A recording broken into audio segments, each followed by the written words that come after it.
Welcome to the Mundus Fractura Lore Guide. This week on Lore Guide, we will take a deeper look at the island and city of Deep Isla. Deep Isla, the island, is a landmass in the northern section of the Great Lake, approximately 65 kilometers or about 40 miles from the lake's eastern edge. The 2,200 square kilometer or 850 square mile island is dominated on its northern half by Mount Isla, or more accurately, the Mount Isla mountain range. The island is one of the most heavily developed areas on the planet, covered in farms, plantations, and villas. With but very few exceptions, there is virtually zero native flora or fauna remaining on the island, having long since been replaced by livestock and cash crops by its civilized inhabitants. Though, today, it is a bustling, multicultural, multi-species land. The records in the Great Archive show the island was first colonized and inhabited entirely by human settlers some 2,000 years ago. Though there are tales and local legends of crypts on the island that would push that date back significantly if the rumors could be confirmed. The original records state that a poor human fisherwoman named Tilly was out on the lake near the eastern shore, reclaiming her lobster traps far from the as yet unknown island. Tilly claims that as she was pulling up one of the traps, it was swallowed by a gigantic toad who must have mistook it for a lure.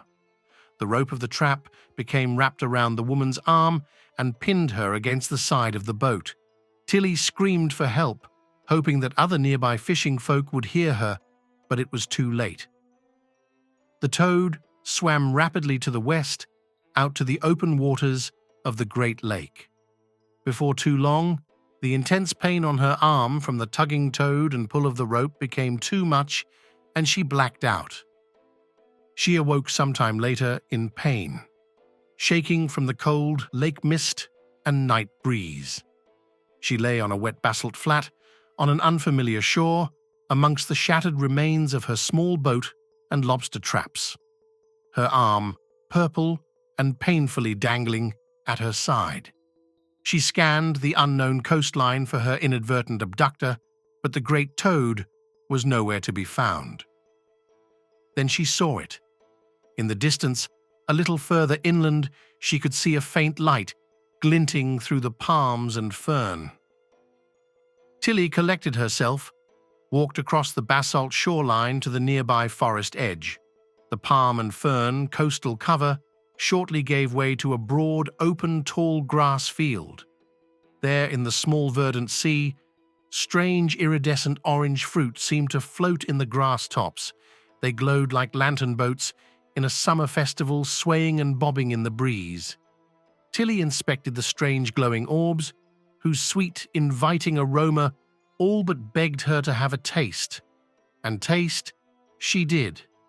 The skin of the fruit was like the smoothest silk, the flesh firm, and the taste of citrus and strawberry.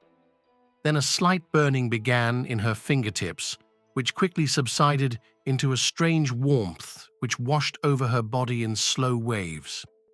It was on the fourth or fifth of these waves when Tilly noticed that her arm again felt normal, and with the exception of a minor amount of stiffness, was perfectly functional. She further felt full, rested, and exceptionally alert. The fruit Tilly had found was to be known as lox, or later Tilly's blessing, by some. I will regale you with tales of Tilly another time, but for now, let me summarize her adventure by saying that her screams were not in vain. Tilly was rescued by a party of her peers several days later, and the discovery of Deep Isla is firmly in the record books as hers and no one else's. On the site of what was once that original lox field Tilly stumbled upon, now sits the golden city of Deep Isla. The city is a bustling metropolis and one of Mundus Fractura's great civilizations, where the island as a whole supports a population of approximately 400,000. The Golden City makes up about half of that. This shining city of white limestone towers, many terraced wards, and an active lake port glows night and day with an angelic yellow-hued light. The light has been a feature of the city from its earliest days, originally manifested through the use of lox fruit essence, though it is now sustained via magical means.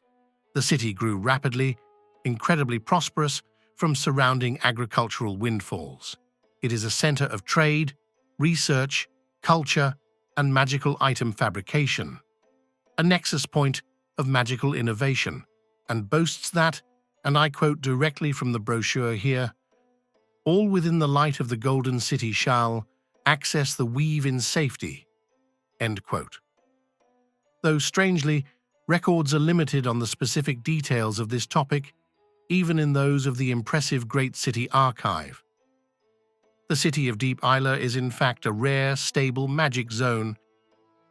It should be said that this stability in no way affects the powers of the psionic tide, which still remains as a wild card within the city's golden borders. But trained casters of both divine and arcane magic can cast spells with confidence while within the golden light of the city. There is no possibility or fear of miscasting or corruption.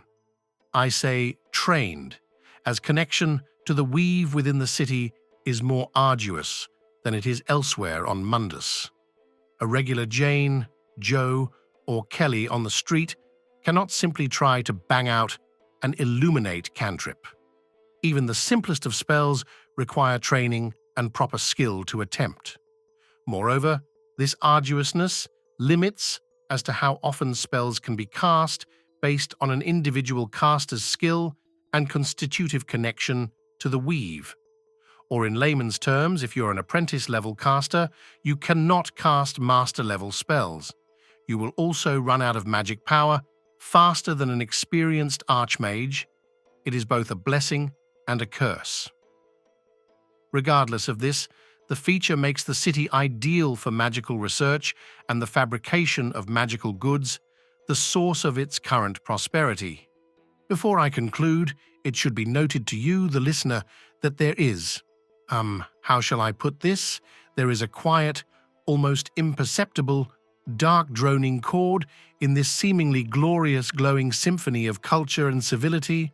There have been some suppressed reports, the ravings of street urchins and whispers in hidden back rooms, that tell of a strange possible sickness, or maybe a curse, which seems limited to the Golden City, but not the island beyond.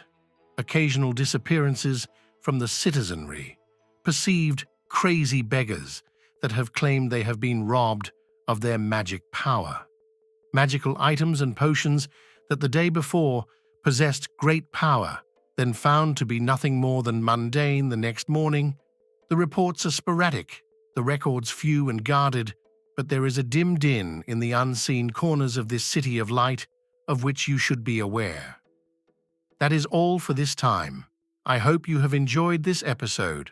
Stay tuned for future lore guide shorts, and thank you for listening. Goodbye for now.